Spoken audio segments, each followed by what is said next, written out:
दोस्तों, welcome to my channel primary to middle classes. आज के इस वीडियो में हम simple present tense, present continuous tense और प्रेजेंट परफेक्ट टेंस, इन तीनों टेंसों के मिसलेनियस सेंटेंस को इंग्लिश में ट्रांसलेट करेंगे इस वीडियो में। ठीक है, तो चलिए वीडियो को शुरू करते हैं और बारी बारी से इन सभी सेंटेंसों को इंग्लिश में ट्रांसलेट करते हैं। इन सभी सेंटेंसों को मैंने पढ़ा दिया है।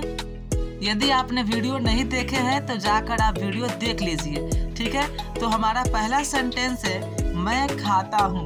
अब ये मैं खाता हूँ, ये जो सेंटेंस है ये किस टेंस में है? तो सिंपल प्रेजेंट टेंस में है, क्योंकि मैंने सिंपल प्रेजेंट टेंस में बतलाया था कि जिस हिंदी वाक्य क्रिया के अंत में ता हूँ, ते है, टी है इत्यादि रहता है वह सिंपल प्रेजेंट टेंस कहलाता है।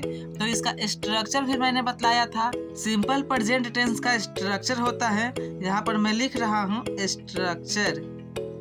देखिए, सबसे पहले किसको लिखते हैं? सब्जेक्ट को लिखते हैं। ठीक है, उसके बाद किसको लिखते हैं? उसके बाद प्लस वर्ब वन लिखते हैं और प्लस में ऑब्जेक्ट लिखते हैं। ये हमारा अफर्मेटिव सेंटेंस का स्ट्रक्चर है। ठीक है, तो ये अफर्मेटिव सेंटेंस ही है मैं खाता हूँ। तो इसको इंग्लिश में ट्रांसलेट किस तरह से करेंगे? सबसे पहले सब्जेक्ट, तो यहाँ पर सब्जेक्ट है मैं, तो क्या लिखेंगे? आई। ठीक है, और खाना का मीनिंग क्या होता है? इट, तो लिख देंगे आई इट। ठीक है, हो गया, ये हो गया। दूसरा है क्या मैं खाता हूँ, ये है इंट्रोगेटिव सेंटेंस।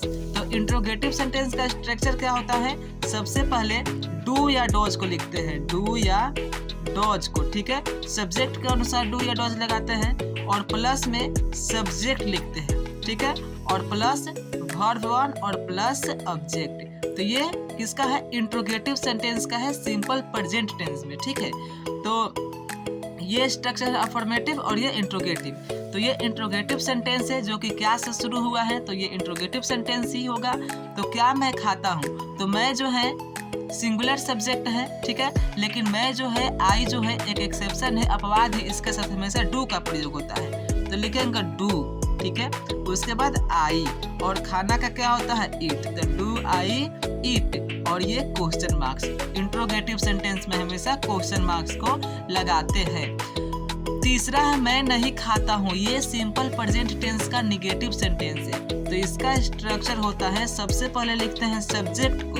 ठीक है, उसके बाद डू या डॉज का यूज करते हैं, तो लिख देंगे डू या डॉज। ठीक है, और प्लस में डू या डॉज के बाद not plus verb one plus object.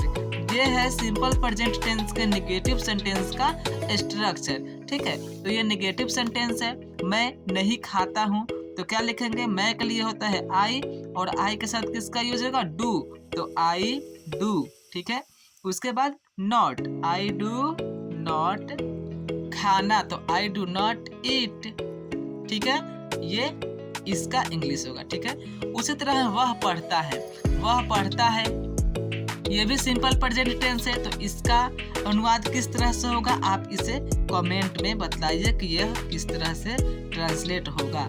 ठीक है, चलिए अब 4 नंबर क्वेश्चन है, सेंटेंस है तुम खा रहे हो। तो ये कौन सा टेंस है? यह दूसरा टेंस है, प्रेजेंट कंटिन्यूअस टेंस।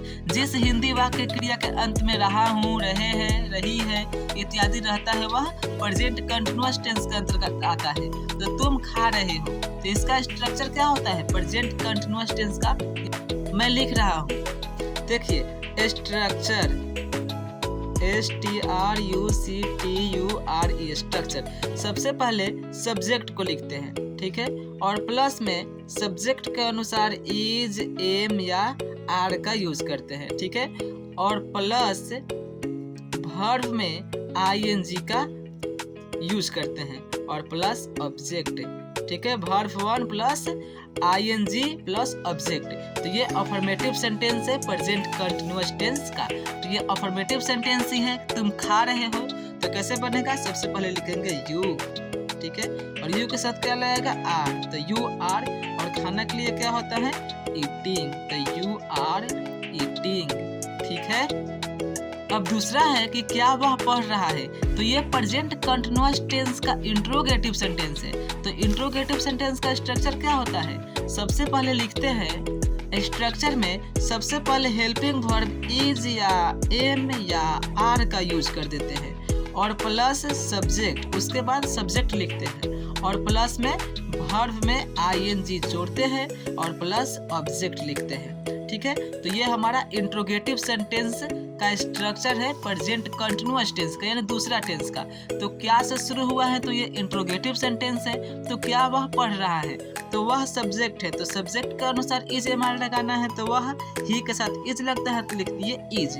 और वह के लिए क्या होगा ही, तो इज ही। और पढ़ना के लिए हो जाएगा रीडिंग, तो इज ही रीडिंग। समझ में आ रहा है। और ये क्वेश्चन मार्क्स। उसी तरह मैं नहीं पढ़ रहा हूँ, तो मैं नहीं पढ़ रहा हूँ ये निगेटिव सेंटेंस है। अब निगेटिव सेंटेंस का स्ट्रक्चर क्या होता है, सबसे पहले लिखते हैं सब्जेक्ट को। ठीक है, सब्जेक्ट प्लस इज या एम या आर का यूज करेंगे सब्जेक्ट के अनुसार और प्लस में नॉट लिखेंगे। ठीक, और उसी तरह प्लस वर्ब में आईएनजी प्लस ऑब्जेक्ट। ठीक है, तो ये इन स्ट्रक्चर का आप स्क्रीनशॉट ले लीजिएगा। यह स्ट्रक्चर है प्रेजेंट सिंपल प्रेजेंट टेंस का और ये प्रेजेंट कंटिन्यूअस टेंस का। ठीक है, तो स्ट्रक्चर का स्क्रीनशॉट ले लीजिए। तो यह जो है निगेटिव सेंटेंस है, तो सबसे पहले क्या है यहाँ पर मैं, तो मैं के लिए होगा आई और आई के साथ लगेगा एम, तो आई एम नॉट। और पढ़ना के लिए हो जाएगा हमारा रीडिंग, तो आई एम नॉट रीडिंग। ठीक है, उसी तरह है वह खेल रहा है, तो वह खेल रहा है, इसका ट्रांसलेट क्या होगा, इसे आप कमेंट में कमेंट करिए कि यह किस तरह से इंग्लिश में ट्रांसलेट होगा। चलिए अब प्रेजेंट परफेक्ट टेंस के मिसलेनियस सेंटेंस को देख लेते हैं। जैसे है मैं खा चुका हूँ, तो यह प्रेजेंट परफेक्ट टेंस का अफर्मेटिव सेंटेंस है। तो इसे बनाने का स्ट्रक्चर क्या होता है, चलिए उसको लिखते हैं। देखिए हम यहाँ पर लिखे हैं स्ट्रक्चर, STRUCTURE स्ट्रक्चर।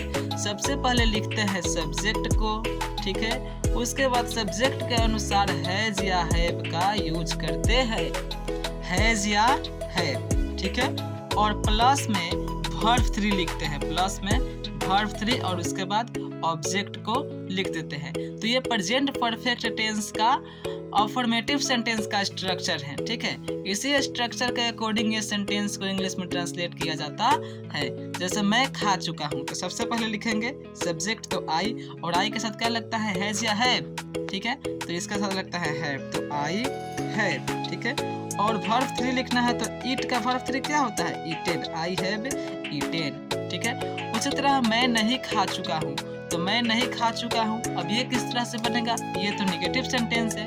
तो चलिए निगेटिव सेंटेंस का स्ट्रक्चर देखते हैं। देखिए सबसे पहले लिखते हैं सब्जेक्ट को। ठीक है, उसके बाद हैज या हैव लिखते हैं। ठीक, और इसके तुरंत बाद नॉट का यूज कर देंगे और इसी तरह फिर प्लस वर्ब 3 और प्लस ऑब्जेक्ट। ठीक है, तो चलिए इसे बनाते हैं। मैं नहीं खा चुका हूँ, तो सबसे पहले आई और आई के साथ लगेगा हैव और हैव के बाद तुरंत नॉट और खाना के लिए हो जाएगा ईटेन, तो आई हैव नॉट ईटेन। उसी तरह है क्या वह पढ़ चुकी है, अब ये इंट्रोगेटिव सेंटेंस है, तो इसका स्ट्रक्चर क्या होगा। तो देखिए सबसे पहले हैज या हैव का यूज करेंगे इंट्रोगेटिव में, हैज या हैव सब्जेक्ट के अनुसार और उसके बाद सब्जेक्ट। ठीक है, उसके बाद सब्जेक्ट और प्लस फिर वर्ब 3 और प्लस में ऑब्जेक्ट। ठीक है, तो ये इंट्रोगेटिव सेंटेंस है। तो यह इसी तरह से ट्रांसलेट होगा। क्या वह पढ़ चुकी है, तो वह जो है पढ़ चुकी है, यहाँ पर लड़की है, तो वह के लिए क्या लिखेंगे सी, तो सी के साथ लगता है हैज, तो लिखेंगे हैज, उसके बाद सी। ठीक है, और पढ़ना रीड, तो हैज सी रीड। ठीक है, तो ये हो गया हमारा। अब आगे है मैंने ताजमहल देखा है, देखा है, तो आप इसे कमेंट बॉक्स में कमेंट करिए कि मैंने ताजमहल देखा है, इसका इंग्लिश किस तरह से होगा आपके। और ये आप सबके लिए क्वेश्चन है। राम खा चुका है, वह पढ़ रहा है, तुम खेलते हो।